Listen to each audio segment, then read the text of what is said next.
अलम अर्थेन कामेन सुकृतेनापि कर्मणा एभ्यः संसार कांतारे न विश्रांतम अधून्मनः।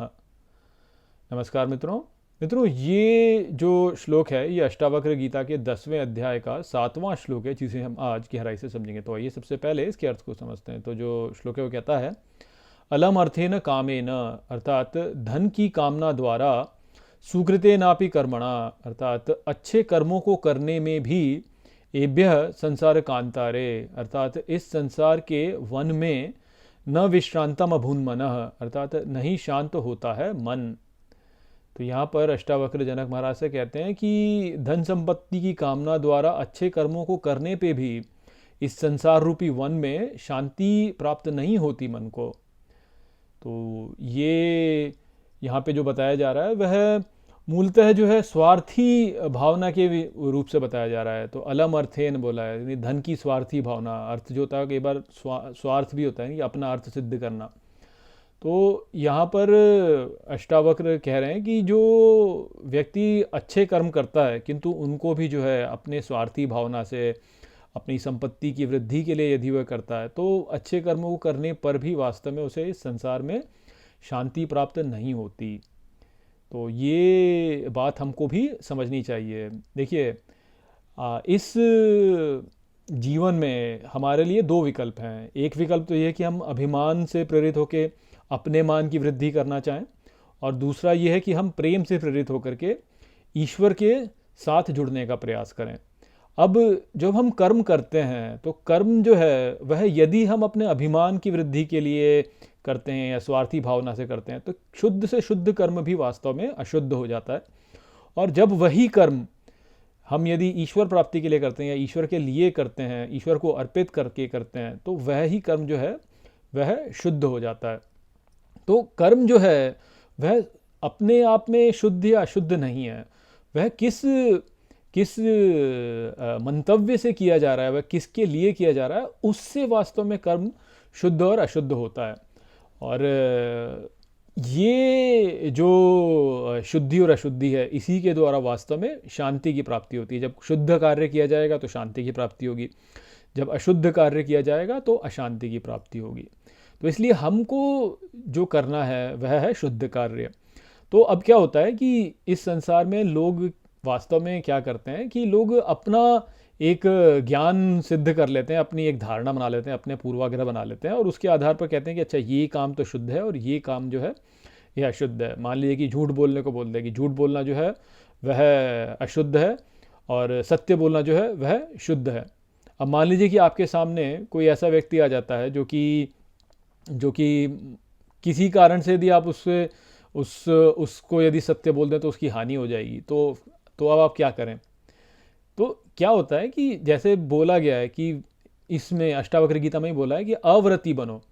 अव्रती बनो अर्थात ऐसा नहीं है कि भाई मैं ऐसे करूँगा तो ऐसे ही करूँगा, मैं सत्य बोलूँगा तो मैं सत्य बोलूँगा, अब सारे जीवन में सत्य ही बोलूँगा।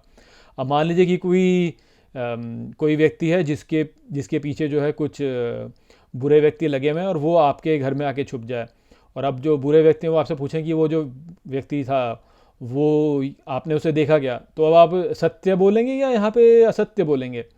तो इसलिए एक व्रत तक स्वयं को सीमित कर देना जो होता है वह वास्तव में अकल्याणकारी है, वह ठीक नहीं है। उस प्रकार का जो दृष्टिकोण है, आपको सदा अपने मन में एक खुलापन रखना चाहिए कि मैं ऐसे भी कर सकता हूँ और मैं वैसे भी कर सकता हूँ, सब परिस्थिति के ऊपर निर्भर करता है। मैं जहाँ पे अपना स्थिर करूँगा वह है या तो ईश्वर के लिए करना है या ईश्वर के लिए नहीं करना, अपने लिए करना, या तो सबके कल्याण के लिए करना या तो अपने स्वार्थ के लिए करना। तो यहाँ पे हम चुन सकते हैं कि सबके कल्याण के लिए करना है या स्वार्थ के लिए करना है, यहाँ पे हम चुन सकते हैं। किंतु ऐसा नहीं कह सकते कि मैं कभी झूठ बोलूँगा ही नहीं, मैं कभी इस भोजन को खाऊंगा ही नहीं, मैं कभी जो है अपने बालों को कटाऊंगा ही नहीं, अब मैं जो है सारे जीवन जो है ऐसा रहूँगा या वैसे रहूँगा। इस प्रकार का व्रत लेना जो होता है वह बहुत ही अकल्याणकारी है, क्योंकि वह आपको फंसा देगा, वह आपको बांध देगा, कहीं ना कहीं आपको अवश्य बांध देगा वो। तो इसलिए व्यक्ति को जो है सदा जो है एक खुलापन रखना चाहिए, और अपने कर्मों को जो है ये ना सोचना चाहिए कि ये कर्म दूषित है और ये कर्म जो है ये शुद्ध है। नहीं, यदि मैं अपने स्वार्थ के लिए उस कर्म को कर रहा हूँ तो वह दूषित ही है। कैसा भी कार्य हो, कितना भी अच्छा कार्य हो, सत्य बोलने का ही कार्य हो, यदि अपने स्वार्थ के लिए बोल रहे हो तो वह फिर दूषित और अशुद्ध हो जाएगा। किंतु यदि वह ही ईश्वर के लिए या सबके कल्याण के लिए बोल रहे हो तो वह ही कार्य जो है वह शुद्ध हो जाएगा। झूठ बोलना सबके कल्याण के लिए यदि आप झूठ बोलें तो शुद्ध कार्य हो गया, क्योंकि आपने ईश्वर को अर्पित किया है। झूठ बोलना अपने स्वार्थ के लिए करना जो है वह अशुद्ध कार्य हो गया। सत्य बोलना अपने स्वार्थ के लिए अशुद्ध कार्य हो गया, सत्य बोलना ईश्वर के लिए शुभ कार्य हो गया। तो कोई भी कार्य जो आप ईश्वर को समर्पित करके करते हैं, कोई भी कार्य जो कि आप अपनी भीतर की जो आपकी जो दिव्यता है उसके साथ जुड़ करके उसके लिए करते हैं, वह कार्य जो है वह शुद्ध हो जाता है। बोले वो कैसा भी कार्य हो, किसी को मारना हो, काटना हो, कुछ भी करना हो, परंतु यदि उसको अर्पित करके कर रहे हैं, उसके लिए कर रहे हैं तो शुद्ध हो जाएगा।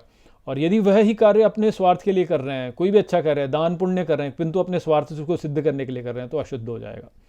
तो बस ये बात है जो कि हमको यहाँ पे समझनी है। ऐसा हम कर लेंगे तो फिर हम अव्रती भी हो जाएंगे। क्योंकि लोग व्रत क्यों लेते हैं? व्रत इसी सोच करके लेते हैं कि अरे मुझे मुझे इससे कुछ हानि ना हो जाए, या मैं तो अच्छा व्यक्ति हूँ तो मैं ऐसा व्रत लेता हूँ अब से। परंतु मैं ही तो आ गया ना उसमें, मैं आ गया, अपना अभिमान आ गया उसके भीतर।